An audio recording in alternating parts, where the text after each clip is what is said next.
Sebelum mendatangi Gorosei, Raja Kobra meminta kepada Pel dan juga Caka untuk menjaga kerajaan Alabasta dan juga putrinya yaitu Vivi yang harus selalu diawasi. Raja Kobra pun bersiap untuk menemui Gorosei. Dia memberikan amanah tersebut kepada para bawahannya karena mungkin sudah menyadari jika dia tidak akan selamat setelah pertemuannya ini. Kemudian diperlihatkan Sabo sedang berhadapan dengan penjaga istana di sebuah ruangan. Ketika dia berhasil mengalahkan para penjaga itu, tiba-tiba saja Boni datang menghampirinya dan berkata ingin bekerja sama. Semua itu adalah semata-mata untuk menyelamatkan ayahnya yaitu Kuma. Ketika mereka sedang melakukan diskusi, tiba-tiba seekor gagak dengan kekuatan buah iblis dari Komandan Karasu datang. Dia hendak memberikan sesuatu yaitu kunci untuk menyelamatkan Kuma. Sementara itu, para penjaga masih berlarian mencari keberadaan Sabo yang saat itu tengah bersembunyi di langit-langit bersama dengan Boni. Sementara itu, Gorosei datang menyambut kedatangan Raja Kobra di sebuah kastil. Raja Kobra mulai melakukan interaksi dengan mereka dengan berbicara mengenai 20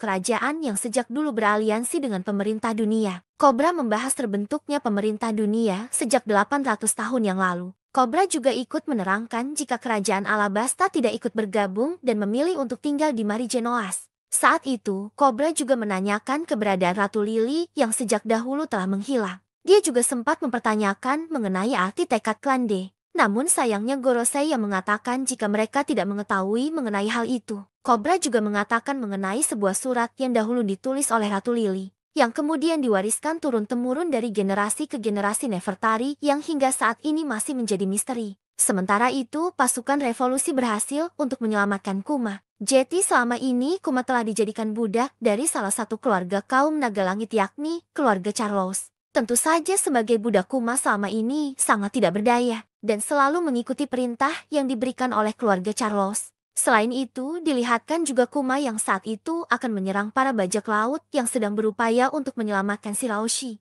Sebelumnya, keluarga Charles juga masih berusaha untuk kembali menculik Shiraoshi. Namun upaya itu tidak berhasil lantaran digagalkan oleh komandan pasukan revolusi yaitu Muli yang saat itu menahan serangan dari Kuma. Lalu Raja Kobra dikejutkan mengenai kemunculan Im Sama. Kobra sangat terkejut karena baru mengetahui jika selama 800 tahun ini ada seseorang yang rupanya menduduki tahta kosong. Selama ini, Kobra meyakini jika selama 800 tahun ini tahta tersebut dibiarkan kosong untuk mencegah adanya diktator dari 20 kerajaan yang dari dahulu ikut membentuk terjadinya pemerintah dunia. Ternyata sosok Im Sama memang ada selama ini. Menurut Kobra, ada salah satu dari 20 negara yang sangat berambisi tinggi untuk memimpin pemerintahan. Namun sebelum Kobra sempat menyelesaikan pembicaraan itu, dia kemudian langsung diserang oleh Im Sama. Saat itu, Sabo ikut menyaksikan kejadian itu. Sabo juga nampak ingin menyelamatkan Kobra. Namun sayangnya, usaha itu tidak berhasil. Sabo dan juga Kobra sadar jika kekuatan mereka tidak sebanding dengan Gorosei.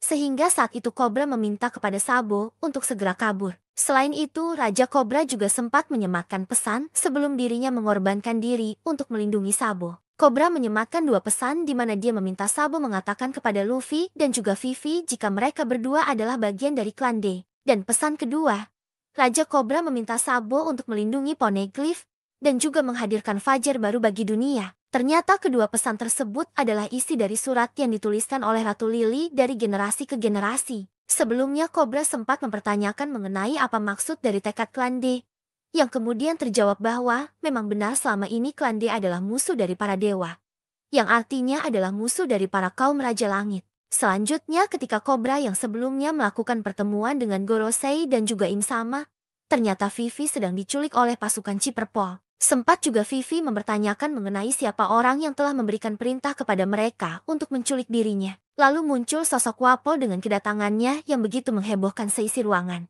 Diketahui jika Wapol masih trauma setelah sebelumnya melihat kejadian di mana Kobra dihabisi nyawanya oleh Im Sama dan juga pemerintah dunia. Saat itu Wapol tak sengaja masuk ke dalam ruangan tempat di mana Vivi disekap, sehingga mereka berdua akhirnya kabur meninggalkan tempat tersebut. Saat itu, Vivi mengatakan jika dirinya akan pergi kemanapun asalkan tidak ada pemerintah dunia di sana. Setelah kejadian itu, Wapol menjadi sangat ketakutan terhadap pemerintah dunia dan juga menjadi bingung mengapa dia bisa kabur bersama dengan Vivi. Kemudian Wapol dan juga Vivi berhasil kabur bersama setelah insiden mengerikan yang terjadi sebelumnya, yaitu mengenai kematian Raja Kobra. Sebuah keajaiban lantaran Wapol yang saat itu ikut menyaksikan kejadian tersebut masih bisa selamat dan kabur. Dia juga heran dan bingung lantaran dirinya bisa kabur bersama Vivi. Mereka berdua sebelumnya sudah berada di kapal milik Morgan. Wapo saat itu menghubungi Morgan untuk meminta bantuan. Dia memang selama ini memiliki hubungan baik dengan Morgan.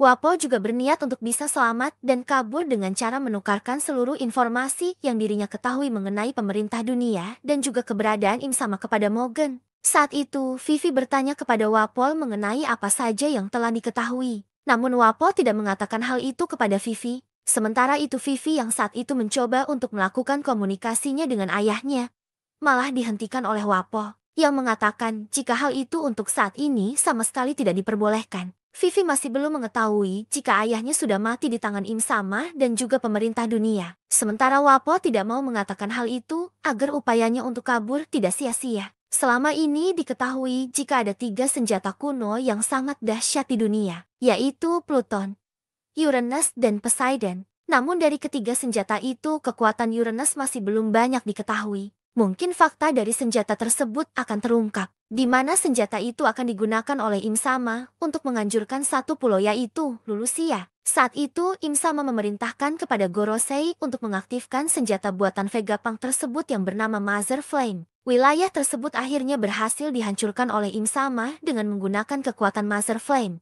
Lalu diketahui nama-nama dan juga peran dari Gorosei. Mereka adalah Saint Jagarchia Saturn, Saint Marcus Mars, Saint Topman Workery, Saint Esembren Kelimanus Juro, dan Saint Shepherd Jupiter. Mereka memiliki peran masing-masing di bawah kepemimpinan Im Sama, yang selama ini diketahui sebagai tahta kosong oleh 20 kerajaan, yang membentuk pemerintah dunia dari 800 tahun yang lalu. Diketahui banyak informasi mengenai Im Sama yang selama ini selalu menjadi misteri. Ada koneksi antara Im Sama dan juga Nefertari Lili sejak 800 tahun yang lalu. Dan juga dari percakapan Ivankov, Sabo dan juga Dragon mengenai sosok Raja 20 kerajaan pembentuk pemerintah dunia 800 tahun yang lalu. Raja tersebut berasal dari sebuah keluarga bangsawan yang bernama Nerona. Diketahui juga rahasia keabadian Im Sama selama 800 tahun. Ivankov memberikan informasi mengenai buku yang pernah dia baca tentang kemampuan dan juga kekuatan yang membuat seseorang bisa menjadi abadi dari cerita yang dikatakan oleh Sabo. Ivankov menyimpulkan jika Im Sama adalah bukti nyata dari buku yang pernah dia baca. Ivankov menyimpulkan jika buku tersebut adalah gambaran dari Im Sama, meskipun tidak diceritakan secara terperinci mengenai apa kekuatan yang ada di buku tersebut. Kemudian diperlihatkan adanya sosok karakter baru dari keluarga Vigarland, yaitu Vigarland Garling. Saat itu dirinya akan memberikan hukuman mati kepada Myosgard lantaran telah melindungi manusia ikan dan juga Shirahoshi. Diketahui jika Vigarland Garling merupakan pemimpin kelompok Holy Knight. Ada sebuah informasi mengenai dirinya yang menyebutkan jika dia adalah mantan raja dari wilayah God Valley. Cerita berlanjut. Diperlihatkan pertarungan kelanjutan antara Sword dan Carp dalam menghadapi Aokiji serta para anak buah Black Bear. Diperlihatkan juga kilas balik Aokiji saat masih muda, ketika dirinya sedang berlatih dengan Garp. Diketahui jika keduanya dahulu berlatih menggunakan kapal perang angkatan laut. Lalu tiba-tiba saja Garp menerima sebuah tusukan pedang di tubuhnya saat sedang melindungi Kobe. Kemudian adegan berlanjut pada pertarungan antara Garp dan Aokiji yang saat itu saling memukul wajah satu sama lain dengan menggunakan haki. Pertarungan tersebut kemudian menimbulkan sebuah ledakan yang sangat besar yang menyebar di sekitar area pertarungan tersebut terjadi tepatnya di Pulau Bajak Laut. Kemudian Garp terbaring dengan banyak luka serta keadaan yang kurang baik. Dalam suatu kesempatan, Garp mengatakan suatu pesan kepada Kobe bahwa jangan termakan oleh emosi karena keadilan akan menang. Lalu diperlihatkan kelas balik ketika di Marineford dulu. Di sana Garp sedang memberikan pelajaran pertama untuk kelas angkatan laut baru. Kobe juga merupakan salah satu dari murid di sana yang mendapatkan pelajaran pertama setelah bergabung dengan angkatan laut. Sementara itu, Garp mengajukan sebuah pertanyaan kepada anak muridnya. Pertanyaan tersebut adalah jika satu bayi dan satu orang tua terdampar di sebuah pulau, dan kau memiliki perahu yang hanya dapat menampung 2 orang saja, siapa yang akan kau selamatkan? Kobe saat itu dengan terang-terangan menjawab pertanyaan Garp. Saya akan turun dari perahu sendiri, jadi keduanya bisa hidup. Mendengar jawaban Kobe, Garp marah dan melempar Kobe menggunakan kapur. Garp yang kesal mengatakan jika orang tua tidak memiliki banyak waktu, sehingga sudah seharusnya dibiarkan mati saja. Sedangkan bayi dan anak-anak masih memiliki waktu yang panjang sehingga wajib untuk diselamatkan. Karena menjadi angkatan laut adalah untuk melindungi masa depan rakyat. Setelah memberikan pelajaran tersebut, Garp dimarahi oleh struktur angkatan laut dan tidak diizinkan untuk memberikan pelajaran seperti itu lagi kepada anak-anak. Garp masih tidak setuju dengan anggapan yang diberikan oleh instruktur tersebut, yang mengatakan jika kehidupan semua orang sama. Menurut Garp, masa depan kaum muda tidak terbatas. Lalu adegan beralih kepada kilas balik Amazon Lily, yakni setelah insiden Boa Hancock beberapa hari yang lalu. Saat itu Blackbeard setuju jika harus meninggalkan Amazon Lily. Namun dengan syarat, yakni membawa 800 angkatan laut bersama kapal perang bersama dengan dirinya. Yamakagi juga tidak berdaya melakukan apapun, karena markas besar angkatan laut tidak memberikan izin untuk melawan Yonko. Koby tiba-tiba saja mengajukan diri untuk menggantikan 800 angkatan laut tersebut dengan dirinya. Sementara itu kegaduhan terjadi ketika semua orang panik karena tangan raksasa bajak laut Blackbeard akan memusnahkan mereka semua. Dengan kepanikan, mereka bertanya kepada Garp apa yang harus mereka lakukan. Kemudian Garp memberikan perintah kepada mereka untuk melakukan sesuatu, sementara dirinya akan membuat celah kepada mereka. Di sini Garp harus bertindak cepat untuk melindungi kapal perang dari puing-puing yang jatuh. Sementara Koby juga harus segera menghancurkan tangan raksasa tersebut. Koby merasa ragu dengan kemampuannya. Dia tidak yakin jika dirinya bisa menghancurkan tangan sebesar itu. Sementara Garp kemudian memotong perkataan Koby dengan berkata, dalam pertempuran, keputusan harus dibuat dalam sekejap. Lalu saat para bajak laut menembaki mereka, Helmeppo memblokir peluru dengan pedangnya dan terjebak dalam ledakan. Garp juga secepat kilat meninju Kuzan. Dia juga kemudian melompat ke arah tengkorak lalu menyerangnya. Dengan kekuatan Garp yang sangat dahsyat tersebut, Garp berhasil membuat tengkorak terbelah menjadi dua. Tubuh asli Pizarro juga terluka sangat parah. Koby kemudian melompat ke udara menghadapi tangan raksasa Pizarro yang masih bisa bergerak walaupun sudah terluka sangat parah. Sebagai upaya balas dendam, Pizarro mengayunkan tangannya untuk menghancurkan kapal perang Garp. Kemudian kelas balik kembali memperlihatkan bagaimana Koby yang saat itu menerima banyak luka setelah melakukan banyak latihan fisik, bisa mengimbangi orang lain. Koby melakukan 100-200 kali lebih keras daripada orang lain. Dia berlatih sepanjang malam secara rahasia, yakni meninju samsa kapal perang milik Garp. Lalu adegan berpindah di mana Garp tersenyum karena mengingat pelatihan Koby dahulu. Lalu secara mengejutkan Koby mulai beraksi sambil mengatakan jika aku tidak bisa melakukan ini, semua orang akan mati karena aku. Dengan kekuatannya tersebut, akhirnya Koby berhasil membuat tangan raksasa Pizarro hancur. Terlihat kilatan petir hitam yang membuat Pizarro teriak kesakitan karena lengan aslinya juga patah. Garp yang menyaksikan hal itu kemudian tertawa sambil menangis yang berhasil membuat Helmeppo dan Grus terheran-heran. Sementara itu, Grus kemudian membuat sebuah jaringan tanah liat untuk menghentikan batu yang berjatuhan dan menyelamatkan kapal perang milik Garp. Garp kemudian memanggil semua orang dengan dandan musi. Garp mengatakan, kalian semua maju dengan kecepatan penuh dan berlayar menjauh dari Hachinosu sekarang juga. Dirinya juga menambahkan bahwa dia akan menemukan cara bertahan hidup sendiri. Misi sudah selesai dan keselamatan kalian adalah hal yang paling penting. Koby dan juga Grus menangis dan mereka terpaksa harus segera kembali. Garp melanjutkan dengan berkata, kalian semua adalah masa depan angkatan laut. Garp tergeletak dengan luka tusukan es di dadanya yang berada di hadapan Kuzan. Dia juga dikelilingi oleh bajak laut Kurohige. Meski demikian, Garp masih bisa tertawa meski es sudah menyebar ke semua luka di tubuhnya. Di surat kabar keesokan harinya,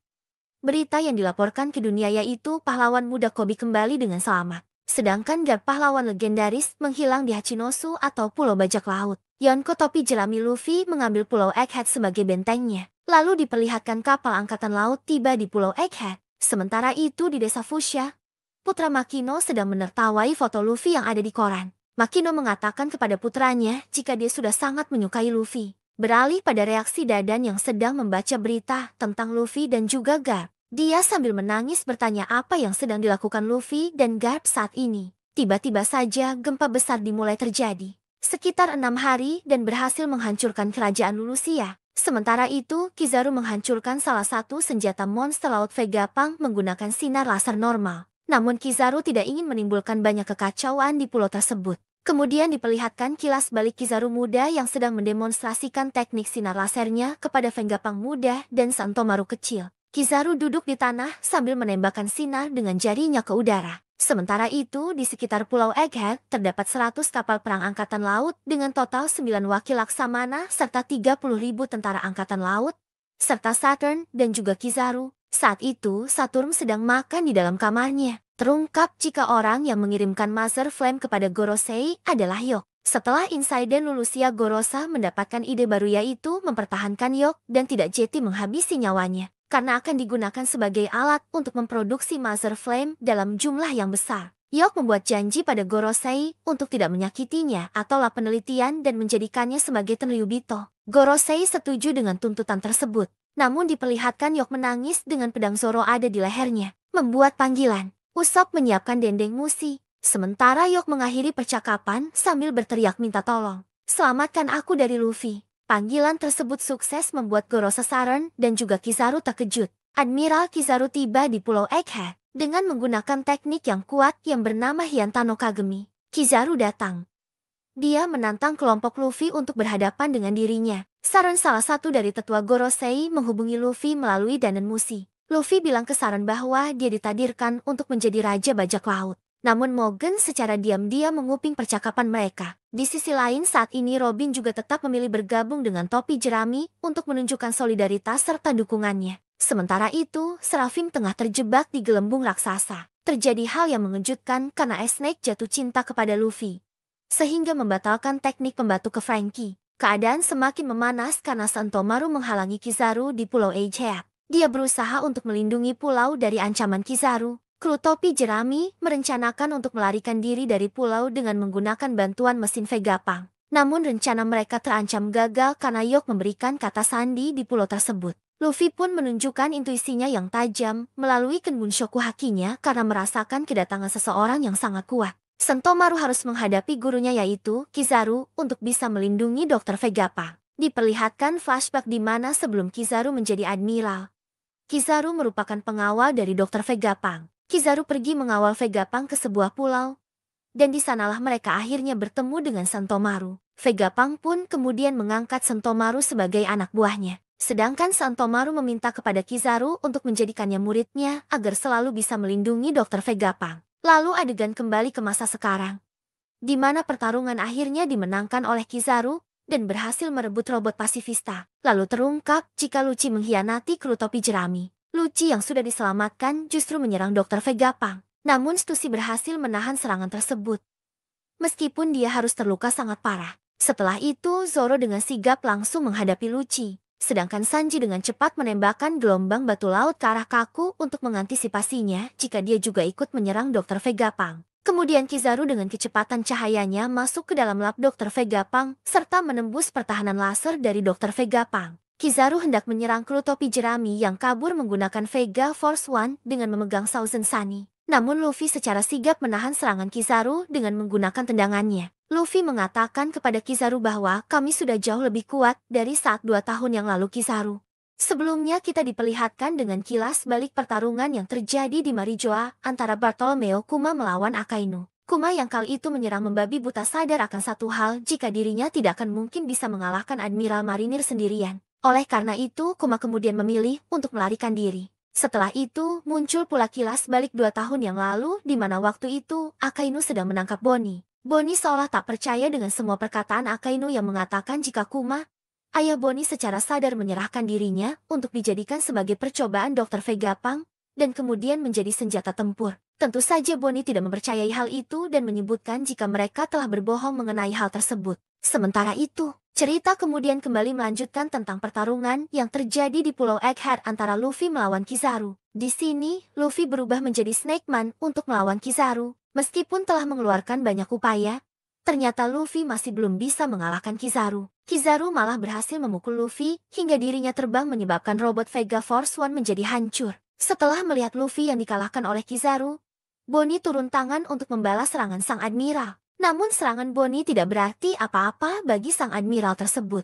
Setelah melihat semuanya lengah, Kizaru kemudian mendatangi Dr. Vegapunk dan akan menghabisi nyawanya. Namun tiba-tiba dalam wujud Gear 5 Luffy muncul dan menangkap tangan Kizaru. Semua orang yang melihat hal tersebut sangat kaget termasuk Dr. Vegapunk. Karena Luffy kali ini berduel dengan wujud Gear 5 yang membuat semua orang melotot tak percaya. Sementara itu, ketika pertarungan sengit keduanya tengah berlangsung, mereka tidak sadar jika ternyata ada sesosok robot kuno yang tiba-tiba saja bangkit setelah mendengar detak jantung Nika milik Luffy. Diperlihatkan keadaan Kizaru yang dicengkram oleh Luffy dengan wujud gear kelima. Ekspresi Kizaru saat itu biasa saja dan sangat tenang. Saat itu Dr. Vegapunk memutuskan untuk melewati fase Fabirio bersama dengan Atlas dan juga Sanji. Hal itu dilakukan untuk menyelamatkan Bonnie dan juga mengubah perintah pasifista dengan chip otoritas. Dalam misinya Vegapunk menggunakan kendaraannya yakni Vega Tank. Dia kemudian mengacu kepada Bonnie sebagai anak kecil. Dia berbicara seolah-olah Bonnie masih anak kecil. Sementara itu, Usopp, Nami, dan juga Addison tetap berada di ruang kendali. Kemudian yang lainnya ikut menjalankan tugas masing-masing. Di mana Jinbe membawa semua barang-barang milik Dr. Vegapunk, lalu membawanya ke belakang pulau. Di sisi lain, Lilith menggunakan Frankie Shogun untuk membawa Thousand Sunny ke tempat yang sedang dituju oleh Jinbe. Beralih ke fase Fabirio, di sana Bonnie sedang berperang dengan Angkatan Laut. Sentomaru kemudian mencoba menyelamatkan Bonnie ketika dirinya terjatuh, dan setelah dia menabrak penghalang Egghead yang menyebabkan dirinya kemudian pingsan. Di sisi lain, Zoro sedang bertarung melawan Lucci. Di sini terjadi perdebatan hebat di mana Zoro mengatakan jika kekuatan kalian tidak akan bisa melawan sang kapten bajak laut topi jerami. Lucci mengatakan jika dirinya lah yang akan menghabisi Luffy dengan kekuatannya sendiri. Kembali kepada pertarungan antara Luffy dengan Kizaru. Luffy membuat Kizaru kewalahan dan membuat Kizaru terlempar ke arah laut. Setelah menyadari jika dirinya akan terjatuh ke laut, Kizaru kemudian secara spontan kembali menciptakan beberapa cloning dirinya dengan menggunakan cahaya. Cloningan milik Kizaru kemudian berhasil melukai Luffy dengan menggunakan pedang cahayanya.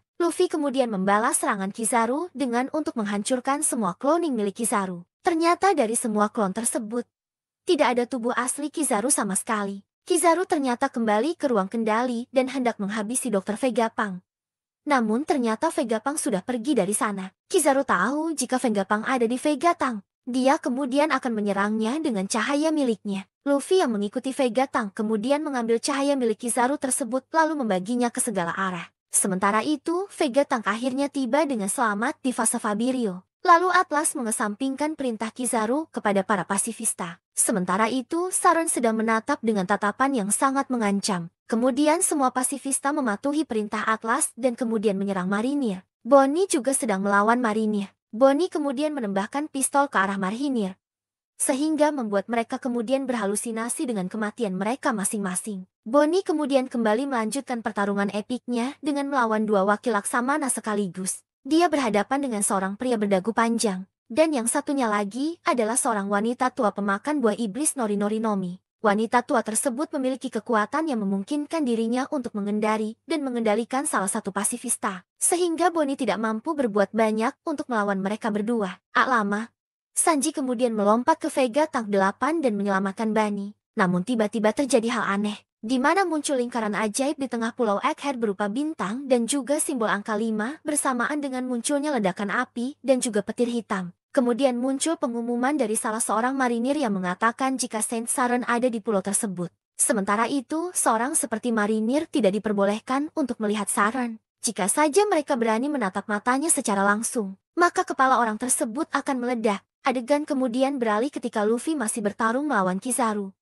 Mereka tampak terengah-engah. Kizaru sempat mengatakan jika dirinya tidak bisa terus berjuang atau tidak bisa menyelesaikan misinya. Dengan secepat kilat Kizaru kemudian menyerang Vegapunk. Meski tembakan lasernya meleset, namun dia berhasil menghancurkan jalan awal yang membuat Vega Tank 8 kemudian langsung jatuh ke tanah. Lalu tiba-tiba saja muncul suara Saron di seluruh penjuru pulau Egghead. Saron kemudian mengatakan suatu hal, yaitu pasifista hentikan. Terdengar seperti suara nada mengancam. Semua orang kuat yang berada di pulau tersebut kemudian merasakan aura yang sangat tak biasa. Namun pertarungan antara Luffy dan juga Kizaru masih berlanjut.